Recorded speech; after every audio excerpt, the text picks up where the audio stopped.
Imagine um mar negro, vento cortando o rosto e uma frota inimiga vindo como uma parede. Você está num navio de madeira.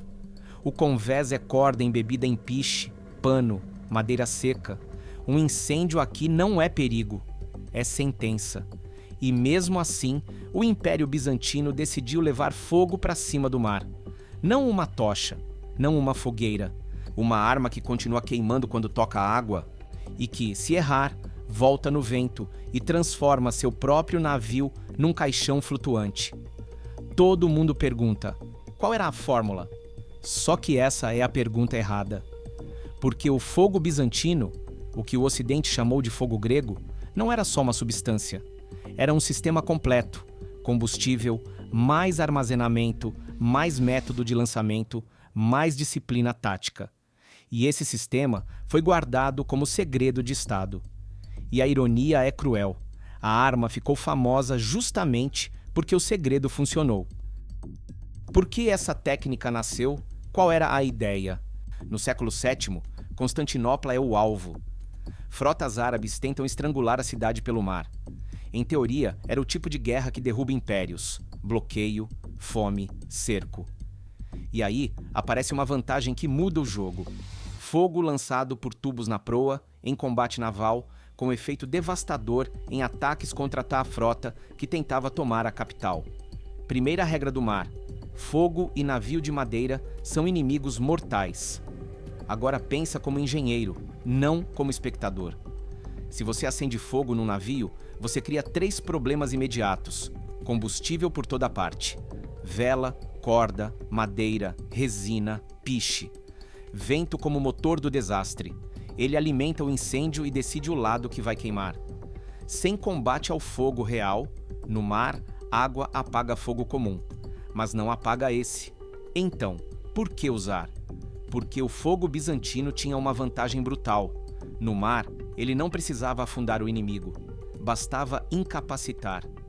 Pânico, queima de velas, cordas, remos, convés. A frota perde controle, encosta, foge, se espalha. O que sabemos com segurança? A única coisa que dá para afirmar sem romancear era uma mistura baseada em petróleo/nafta, combustível que flutua na água e continua queimando. Podia ser arremessada em recipientes ou lançada por tubos, sifões.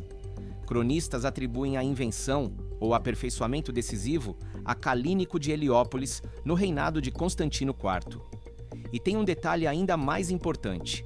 A própria fonte acadêmica ressalta que fogo grego virou um rótulo genérico em várias línguas para qualquer coisa incendiária. Então, quando você lê fogo grego em crônica medieval, nem sempre é o sistema de sifão que a gente imagina. O problema real, como lançar fogo sem virar o alvo. Aqui está o coração do vídeo.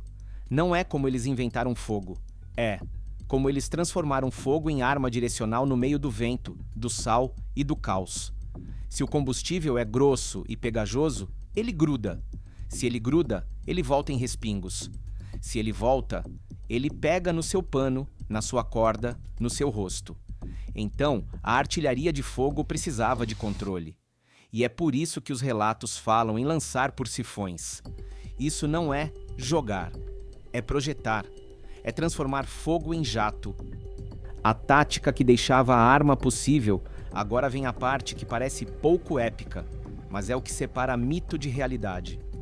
Segundo estudos sobre a Marinha Bizantina, a versão de sifão tinha alcance limitado, exigia condições calmas e, principalmente, precisava de vento a favor.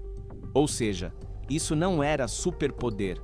Era uma arma que funcionava quando você criava o cenário certo. Então, o Império não dependia só do fogo. Dependia de lutar em águas que conhecia, escolher o momento, forçar a aproximação e usar o fogo como golpe final quando o inimigo já estava comprometido. O motivo de ninguém ter copiado, mesmo capturando equipamento. Aqui entra a paranoia imperial. Existe registro de captura de sifões e até de combustível por inimigos, e ainda assim, isso não bastou para reproduzir o sistema.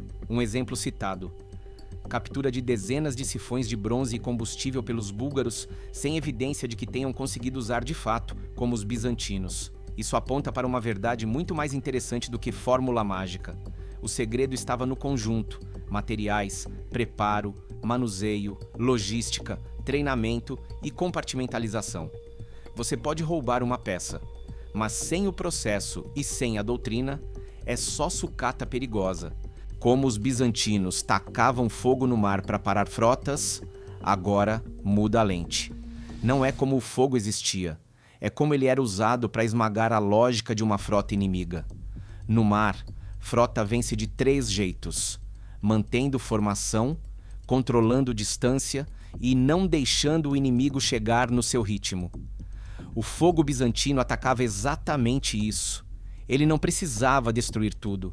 Ele precisava criar um momento em que a frota de repente para de ser frota e vira pânico. Um caso utilizando essa arma. No cerco de Constantinopla, ano 717 a ano 718, um trecho famoso relata uma virada de vento. Parte de uma formação naval inimiga acaba derivando em direção às muralhas. E aí, um esquadrão bizantino ataca com fogo, com navios queimando e afundando, e alguns sendo levados em chamas para ilhas próximas. O vento, que normalmente é risco, vira arma. E o mar, que normalmente apaga, vira estrada. O que esse episódio prova sobre a técnica? O fogo bizantino não é ataque bonito. É controle de espaço. 3 movimentos. 1. Você espera o inimigo entrar no lugar errado, estreito, corrente, aproximação forçada. 2. Você alinha proa como lança, porque o sifão é direção. 3. Você usa uma rajada curta no ponto certo, vela, corda, convés. O resultado não é só dano, é colapso de manobra. E quando um navio perde manobra, ele vira obstáculo para o navio atrás. E aí, em segundos, uma linha vira um amontoado. Outro caso real é, em 941, no ataque dos Ruses contra Constantinopla, o relato clássico descreve navios bizantinos equipados com lançadores de fogo. Os atacantes cercam, achando que vão capturar fácil, e então o fogo é projetado por tubos, de surpresa. Isso é mais do que terror. Isso é a arma que muda a decisão, porque a frota aprende uma regra nova: encostar é suicídio. Uma curiosidade é que os inimigos criaram um plano anti-fogo. Havia contramedidas descritas, feltros ou couros embebidos em vinagre como proteção, além da estratégia óbvia: ficar fora do alcance efetivo. Isso transforma a batalha num jogo de distância. Se o inimigo respeita o alcance, ele perde agressividade. Se o inimigo ignora o alcance, ele entra no território do medo. Nem sempre era jato, também era granada no convés. O fogo podia ser arremessado em recipientes potes, como se fossem granadas incendiárias, além do uso por tubos. Em mar calmo e aproximação frontal, jato. Em confusão, curta distância, abordagem, pote no convés. O conceito é o mesmo. Não é fogo no mar, é fogo na frota, com o mar carregando a consequência. Em batalha naval medieval, o pavor decide antes da lâmina. Você vê uma proa se aproximando, você ouve gritos, e então sai um jato ardendo. E a água não salva. Mesmo quando não destrói tudo, o fogo faz o que a arma perfeita faz: quebra a vontade de lutar. Porque a pergunta não é "eu consigo vencer", é "eu consigo sair vivo sem virar brasa?" O que o inimigo tentava fazer e por que era tão difícil? 1. Manter distância. Só que no mar, distância é tempo, e tempo vira encurralamento. 2. Espalhar a frota. Só que frota espalhada perde força. Você vira alvo de abordagem, flechas, colisão. 3. Capturar a tecnologia. Mas capturar um tubo não captura treinamento, logística, materiais, doutrina. É por isso que o fogo funciona como arma política também. Ele cria reputação, e reputação vence batalhas antes de começar. Por que o segredo sumiu? O fogo bizantino não some porque parou de funcionar. Ele some porque impérios perdem o que os torna temidos: capacidade industrial, disciplina, marinha, acesso a recursos, continuidade de especialistas. A arma era um símbolo do império. E o império já não era o mesmo. A fórmula era o império.